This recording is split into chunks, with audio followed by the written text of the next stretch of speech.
Most of us would say that we would know evil when we saw it. The purpose of this capsule is to go a little bit deeper into the problem of evil. In particular, how is evil a concept that helps us to understand particular historical eras? What are the characteristics of evil in history? Are there certain periods of time where evil flourishes, and if so, why? Probably the most common way that modern Canadians think about evil is relative to popular culture. So, you know, fiction and films where there is a villain that is presented. Now, in literature, in dramatic story, the purpose of a villain is to serve as the antagonist. In other words, he's the foil for the protagonist that people identify with. And when we think about film and novels of the recent past that are in the popular consciousness, there have been some great villains that have been presented. In fact, often the best novels are those that feature the most compelling villain. So, what is the villain? Well, one great villain that we've seen is, of course, Darth Vader, which is an allusion to Dark Father. It was an allusion to the idea that he was Luke's biological father. He didn't know this at the time. The idea of dark is that he'd gone to the dark side. So the idea of Darth Vader as a villain is that he suffered a trauma which turned him to doing dark deeds and not being able to see that these deeds were in fact evil. Now Sauron is a good one. If you think about his eye, all-seeing eye, the evil eye in Muslim tradition. Sauron is in a way a dark spirit which manifests in the world, but it cannot yet materialize onto the material plane. Another good villain is Gollum, which is presenting the idea of evil as a type of obsession or narcissism. The only thing that he can think about for most of the time is his precious, this obsession with this dark evil ring, and this calls on him to do dark deeds. He tries to resist it at various points. Sometimes he can transcend it to a certain degree, but the essential view of evil in Gollum is that when you think only about yourself and not about the consequence to others, you're by definition evil. Now, in history, we certainly encounter evil villains as well. I would say that the face of Hitler is almost an icon or a caricature of evil itself. Just showing his face brings up World War II, brings up the Holocaust, all the evils that readily come to people's mind. So if you just present Hitler's face, it is in a way representing evil.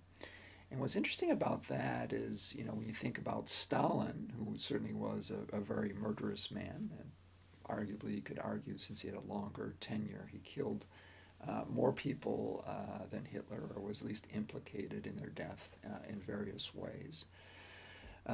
Stalin, his villainy is much less known, although many people would recognize his face and would know some of his deeds, sending people to the Gulag, the Great Purge. He doesn't have the same instinctual kind of warning that people would feel relative to seeing his face. And then, there's Adolf Eichmann, which is very interesting. Hannah Arendt, when she was visiting or watching, observing his trial in Jerusalem, one of the things that she noticed about Eichmann is what she called the banality of evil. Here was a guy that, if you just met him at the subway station, he would not strike you in any way as extraordinary, certainly not as evil.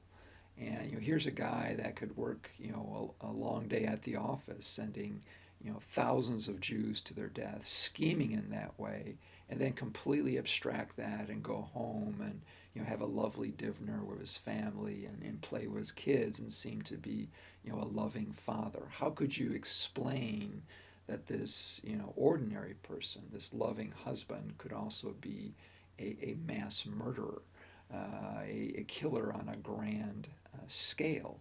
And what she essentially came up with in the banality of evil thesis is that we like to believe that evil is somehow isolated from us, that we can locate it in people like Hitler. They're kind of sin eaters then that become responsible for the crimes of humanity. But this provides us a way of, in essence, absolving our own sins, whereas the more uncomfortable truth is that all of us have a ability to turn towards evil, and it's under certain conditions that this can happen. I also want to point out one other example. Nick Fold is probably not someone you know. He's an investment banker, was implicated in the mortgage-backed securities scandal of the 2008 that caused a global meltdown. So he caused tremendous harm in terms of people losing their pensions and a lot of money in the stock market, creating a lot of stress, probably early deaths, inability to access health care. But he never went to prison. In fact, none of these people that were doing these not only risky bets, but sometimes indulging in criminal behavior actually went to jail. And this highlights how, in a way, when we think about modern Canadians and the way we look at evil, we tend to look at street criminals as more evil than white-collar criminals because it's less personal. You're creating your evil through schemes and strategies rather than this violent criminal that might be committing battery. So we tend to focus on villains and evil relative to its direct personal manifestations rather than towards its scheming or planning that might cause actually more harm over the longer run. Evil has certainly been a preoccupation for scholars in different disciplines. Probably theologians have spent the most time looking at evil. What is it? How does it manifest? Where does it come from? What purpose does it serve? And if you think about the Christian myth of the fall, it's really this idea that humans were naturally good. They were in tune with nature, and then Satan came into the world, tempted Eve, and thrust them from the garden. So from this point of view, the world was innately good because it was created by God, and evil is a result of human failings, our imperfections. And this means that in the world there's forces of good and there's forces of evil that are battling against each other. And essentially Satan is the dark lord that spreads evil around the world. And God has his champions, and it's essentially a struggle in the material plane between the forces of good and the forces of evil. Now, from the perspective of sociology, there's been various branches of sociology that looked at the problem of evil in different ways. One of the things that was really emphasized after World War II was the impact of propaganda, state propaganda, using mass media to dehumanize groups of people. So when it came to ethnic cleansing or the Holocaust or genocide, this was largely a byproduct of the fact that people's moral consciousness had been eroded, their moral center had been shifted, and they had been conditioned to look at fellow citizens, their neighbors, as less than human. And in this way, they were able to carry out evil acts. Another example, this would be crowd psychology, that if you're part of a system, the way that most people behave is they're worried about judgment or standing out from the crowd. So if in a normal situation they wouldn't necessarily do something like this, in the situation of a crowd, this instinct of pure judgment will get them to play along with the crowd. Their morality or sense of moral conscience can be overridden in various ways, at least for the majority. Now, psychology has done a lot of interesting work as well, especially in the last 40 years as neuroscience has evolved, and we've gotten a closer look at not just the mind, but the brain and how the brain works. And there's been a lot of attention played in fiction as well, of course, on various forms of psychopathy or sociopathy, people that can't feel compassion for other people, don't feel their suffering. What are the sources of this? Well, there's various forms of this lack of compassion, or various drives that would lead people to cause suffering in others, sadism as we would call it. Probably historically, one of the origins for this is sometimes called the warrior gene. That in our kind of caveman existence, where we lived in these groups, often the society was very violent. So there was probably an evolutionary predilection to being able to turn these violent episodes and not be bothered by it, not to have that type of moral consciousness, because if you have that post-traumatic stress syndrome, you're no longer able to fight in the army or hunt down the wild animal. So this would be a characteristic that would be reproduced in these societies. And essentially, as far removed as we are now, living in a civil society where we no longer maybe need the warrior gene, it still is a relict survival inside of our gene pool. So from the perspective of psychology, 20 to 30% of us may have no conscience or a diminished sense of empathy for the suffering of others.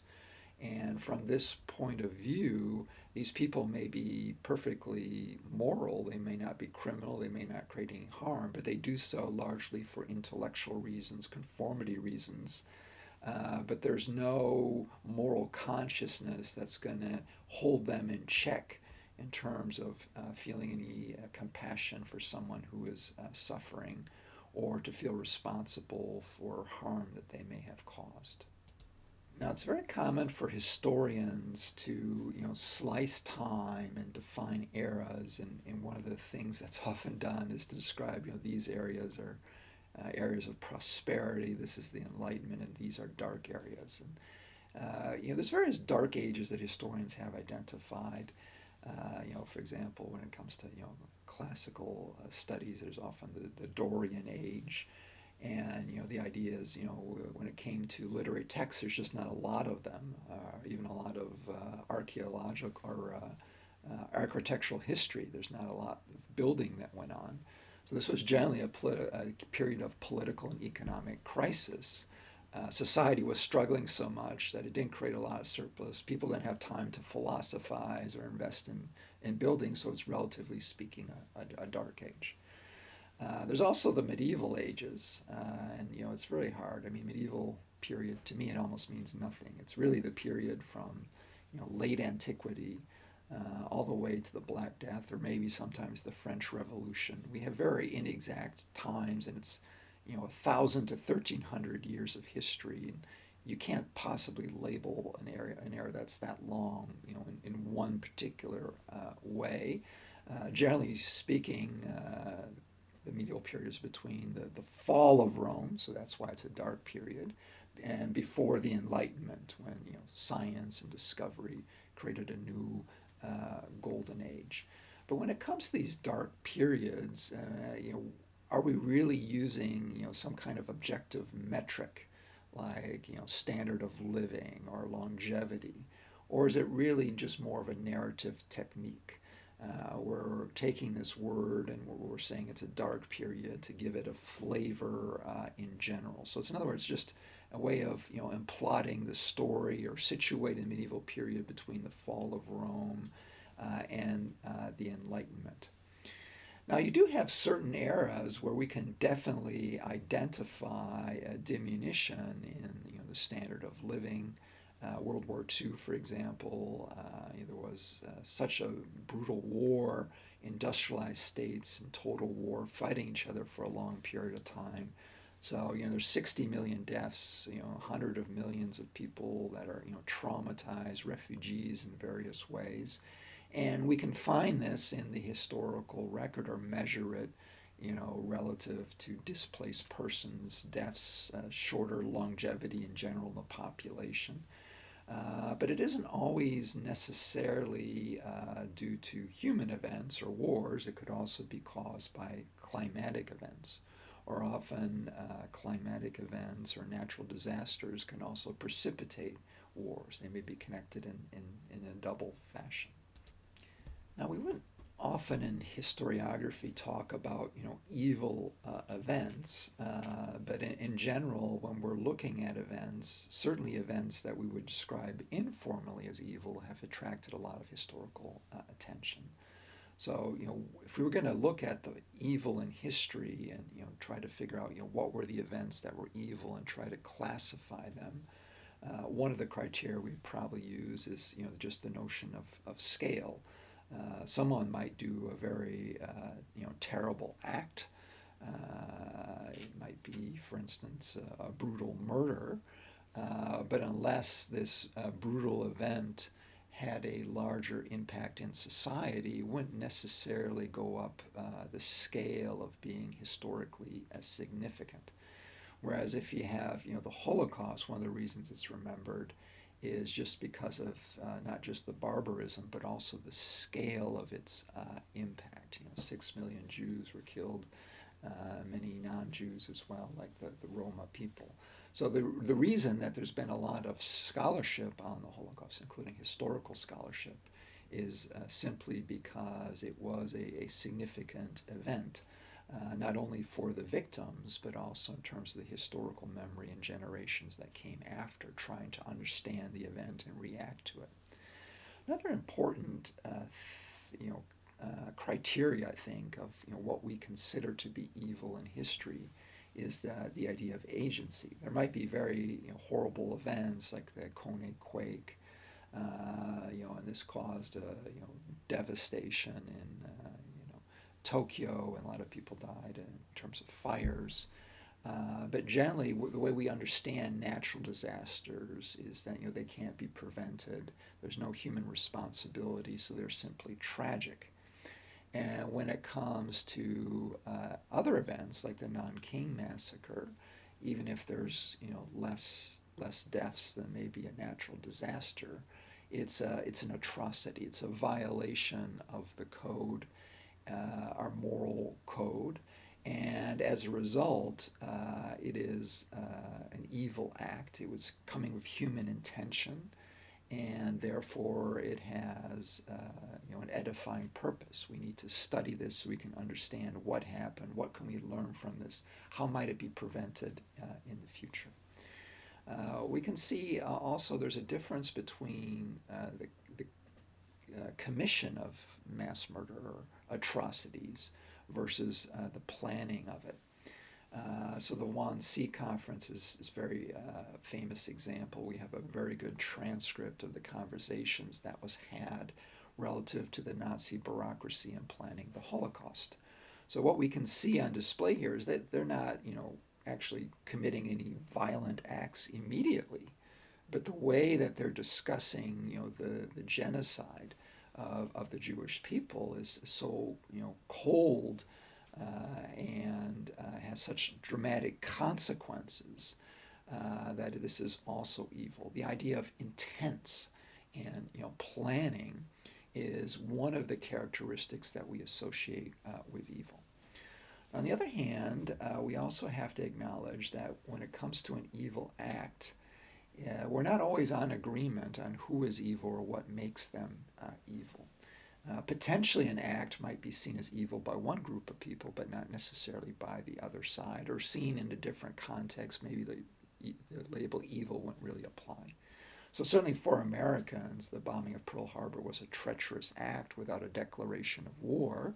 From the perspective of the Japanese at the time, and also many Japanese later, It was, in essence, a strategic strike in a way to try to win a war in which they were forced. So the framework that's being used to understand the same act, they might agree on the basic facts of what the Pearl Harbor strike was about, but the context of it may be different. And in the one context, it's a very evil act, and the other context, well, it's an act, it's an intentional act, but there's a rationale for it, and it's not necessarily evil. We can also see this relative to particular villains. So, from the American point of view, Osama bin Laden was, the face of evil for a generation of Americans, the architect of the World Trade Center attack. But in the World Trade Center attack, just under 3,000 people were killed. Most people wouldn't look at George Bush and say that he's a villain, that he's a terrorist. But in the invasion of Iraq, that had absolutely no connection to the 9/11 attack or to bin Laden or to Al Qaeda. The American shock and awe campaign, according to the Lancet study, killed over 200,000 people just in its initial bombing runs, during the invasion of Iraq. So on a relative scale, I mean, George Bush caused a lot more harm, a lot more deaths than Osama bin Laden. But Osama bin Laden is seen by Americans as a villain, and George Bush is maybe seen as a weak president, but he's not seen as an evil man or a historical villain. So you can see that evil, it's not necessarily something that can be objectively identified. It is in large parts something that is constructed in a particular culture.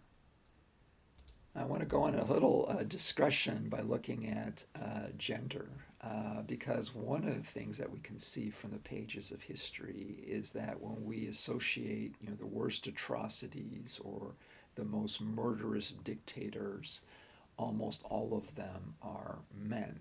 And you might say, well, generally in human history we have had patriarchal societies, so men have been in positions of authority, so it would be natural that they would be more overrepresented in terms of evil acts. But I think there's a lot more. I mean, that explanation is fine as far as it goes, but I think there's a lot more to it. When we look, for example, at serial killers, the number of serial killers that are actually female is very, very small, surprisingly small. And there are some that exist. One example is from Quebec, Carla Homolka. Well, she wasn't a serial killer, but she was, in essence, working with her husband, collaborating with him. And this got a lot of attention because, her picture, the way she looked, she didn't fit the profile that most people had of a serial killer. But this just also highlights how in history, most often, women have been less associated with atrocities. Now, what we also see is that often women have been vilified in history. They've been vilified in various ways. You think about the Spanish Inquisition and the witch hunt, or given derogatory titles.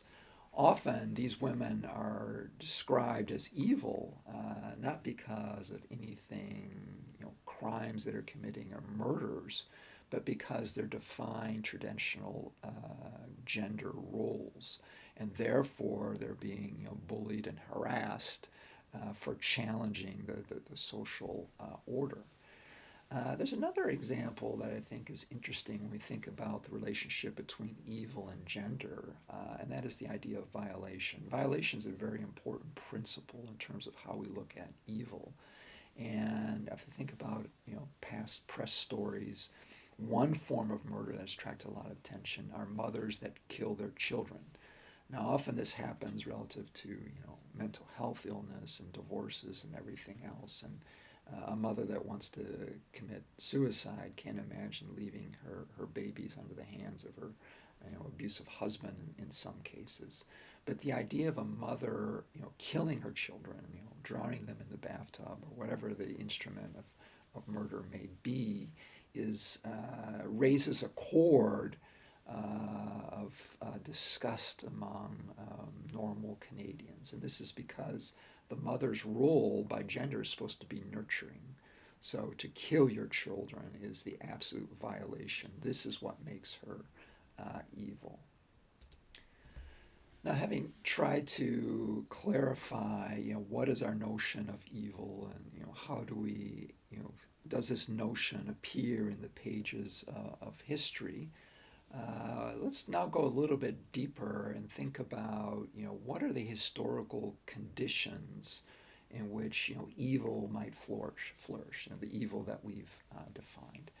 And what we see is that there are certain historical conditions where we'll see more atrocities or murders.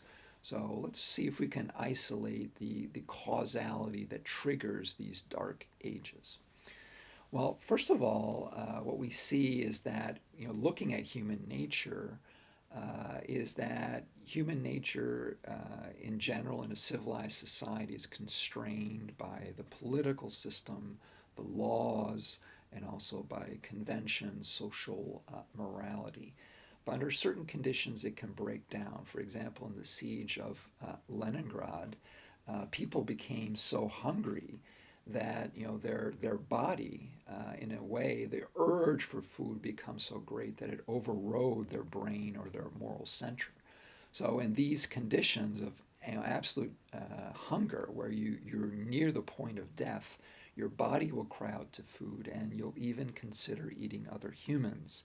In other words, your comrades that may have died, their frozen bodies could be consumed so that you could live another day. So what you can see in this is that these conditions of extremity could cause people to violate the moral code.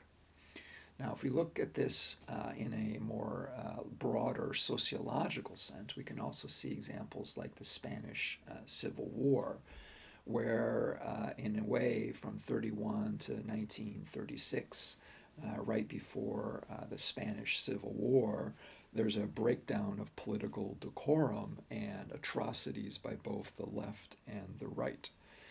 The process of political assassination, killing one's opponents, what has essentially happened is that both sides, their civil society has eroded, and essentially violence has become normalized.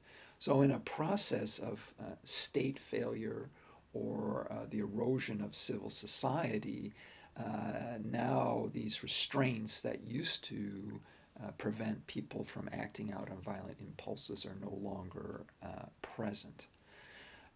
So in the cases of state breakdown, you can also remember from the psychological history, those that have no empathy or compassion for the suffering of others, or those that have potentially get enjoyment from inflicting suffering, during periods of social breakdown, the erosion of morality, their violent urges are going to manifest, whereas in a civilized society, a stable system of laws, these violent impulses may be contained. In these conditions, it will be manifest. They will join the Hitlerjugend. They will go onto the concentration camp. They will find more avenues for experiencing the pleasure of causing hurt. So what we can also see is that during periods of economic breakdown, structural collapse like the Great Depression, a major structural collapse that goes around the globe, what we see is that these economic crises cause political instability that create conditions that manifest into violence against neighbors. In particular, what we can see is during the 1930s, fascist parties in large part blame the problems inside society on scapegoats. So whether it's the Chinese or the Jews, in essence, the enemy within becomes the basis for unifying the body that's fractured on the outside. And the state will use extensive propaganda to reposition people's moral center. So certainly in Germany there was a lot of anti-Semitism, but very few Germans viewed Jews the way Hitler did in terms of this very extreme socio-biological racism. They didn't see Jews as as a separate race. So when the Nazis tried to persecute Jews early in their regime, there was a lot of pushback, especially from integrated families where there was one Jewish spouse. So the Nazis had to kind of back away from that and then launch an intensive propaganda campaign to indoctrinate their citizens to look at Jews as vermin, rats, and other schemes, that they were less than human, in order to prepare the people essentially for the Holocaust and taking more extreme measures. So when we're thinking about all the mass violence, whether it's strategic bombing or ethnic cleansing or genocide, that manifested in World War II in different ways in different parts of the globe, whether it was the Italians gassing the Ethiopians, to a large degree this was a product of these extremist nationalist parties that seized power during the Great Depression, and the emphasis that they placed on dehumanizing various groups of people. So the genocide and ethnic cleansing that result was in a way the consequence of the economic depression, at least connected to it, and several degrees of separation. So what is evil in history? Can we draw some tentative conclusions from this brief excursion into the topic?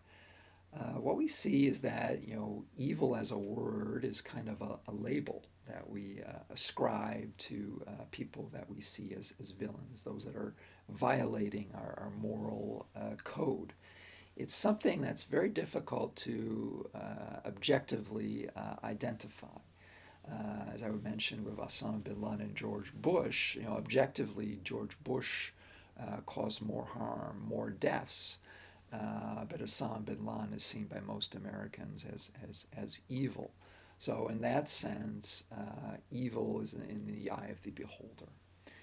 On the other hand, we can also see that there are eras that are darker, in the sense that the economy might be struggling, people are not living as long for various reasons. There's more incidents of violent crime. One of the things that happens during an economic breakdown is that there's a competition for resources. And this competition for scarce resources, ignites the competitive spirit. It creates state conflict. It creates more violent parties inside states that might target particular groups within it. So generally, areas of economic prosperity are also periods of geopolitical stability and relative social peace, whereas eras of resource shortages and hunger are also periods of violence. One of the things we also saw is that cruelty or savagery is in a way latent in society. Certainly it's latent in the human brain. So there are historical conditions that can trigger sadism, or can enable people that are sociopaths to manifest their dark desires upon society. Although labeling particularly eras as dark is in a way historical conventions, the way we construct our narratives of time, there are, objectively speaking, certain eras of geopolitical instability, state breakdown, where the erosion of society manifests violence, greed, and homicide. All these dark forces can be unleashed when society is struggling to provide for people's basic needs. So evil is a very diverse phenomenon, and I encourage you to think about what evil is and the various ways that it surfaces during historical periods.